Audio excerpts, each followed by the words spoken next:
Welcome back. I hope that everybody enjoyed topic one, where we covered our principles of coaching, and just I hope that really brought some new ideas to life for you, and you found it worthwhile. Here in topic two, we're going to talk about our principles of behavior and just what it looks like as a coach. So we're going to start off with communication, and so I think in an era in which with so many resources to communicate and communicate to our whole team at once and provide them with a lot of information, it's important for us to focus on how do we communicate on an individual level. What does that look like?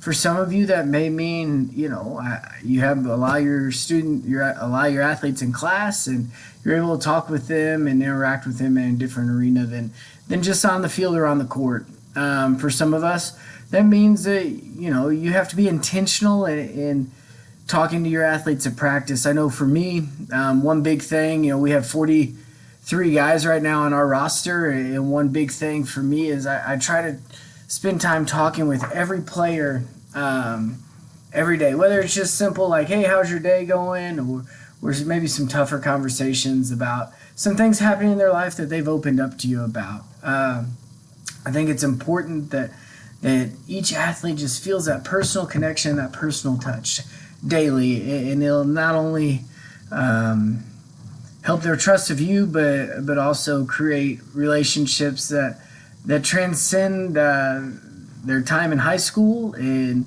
allow you to have a lifelong impact. I know personally for me, my high school baseball coach, him and I are still very close to this day, and I finished playing for him 14 years ago, and to the point where our daughter was just in his son's wedding this past Memorial Day. I always flip those two around for some reason. But we have the ability to impact, and we have the ability to impact the kingdom in the positions that we've been given to serve in. And so communication is going to be a huge key for that, and how we communicate.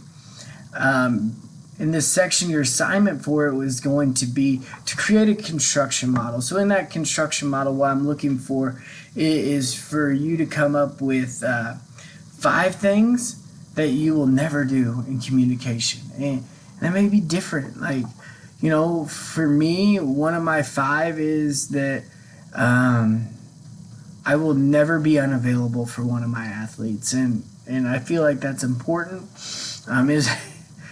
It's funny, last night, we had one of our guys just show up randomly to my house, and it wasn't like he wanted to have a big conversation. It was actually kind of funny. He wanted a recipe for a dessert that my wife made for our team dinner a couple weeks ago, and it was so cool that he just felt comfortable enough to show up and ask for that. And he had actually texted me, and I was on the phone with a buddy of mine, so he was on his way to the store and just got it. But for me, that's huge. My guys know that I'm always available, and it's a big deal for me that they understand that and they feel comfortable with that. But as we talk about 5 things you won't do, some of them, given the setting you guys are in, maybe it's at the high school level to protect yourself. Maybe it's I won't interact with you outside of these hours, and to protect yourself and protect the student as well. And then I'll ask you to go over 5 things you'll do daily, weekly, and generally. And under all these points, I want 3 ways that you're going to implement that. And yeah, having ideas is great, and having things you want to do every day is great, but how are you going to hold yourself accountable is more important. In this topic of behaviors, the other thing we'll talk about is motivation. This is something that we've seen a huge paradigm shift over the last decade. Gone are the days where maybe we use physical punishment as motivation. I want you to think more deep about my context is all over the place. Deeper about motivation, and we can really classify it into 2 things. intrinsic motivation, extrinsic motivation, and it's pretty. Separating them is easy. Intrinsic, things that internally motivate you. So I think we all know that we're going to get more out of our athletes when we tap into the things that motivate them and get them going. Extrinsic is based on reward, and this brings up the conversation of youth sports and just, is a trophy for everybody worth it? And a huge one in baseball now is a lot of these tournaments are giving out rings, and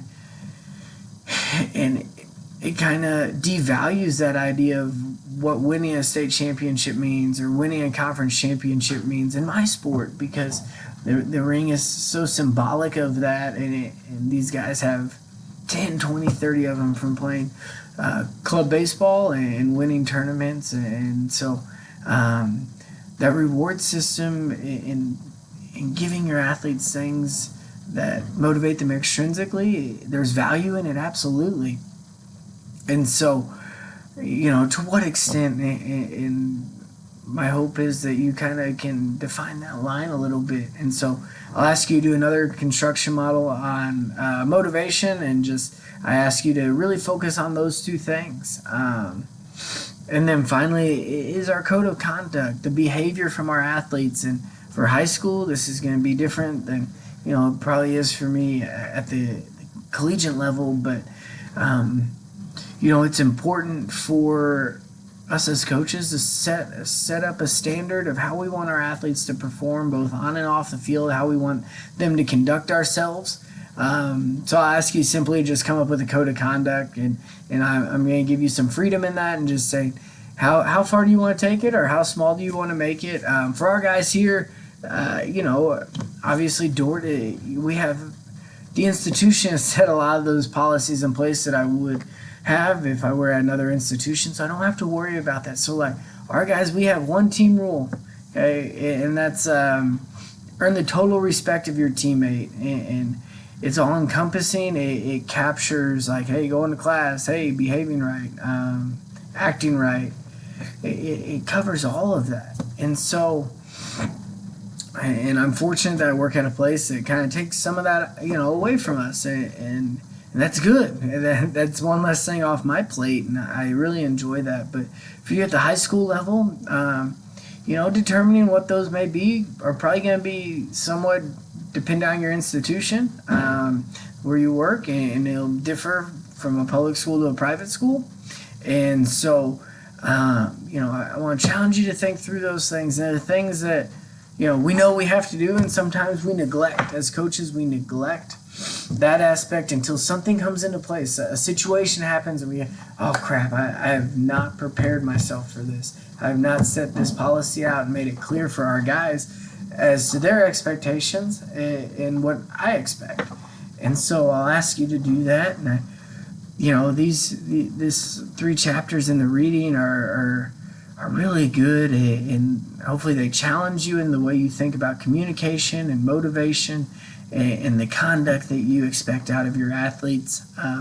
As always, I'm available by email, and I will respond to you as promptly as I can.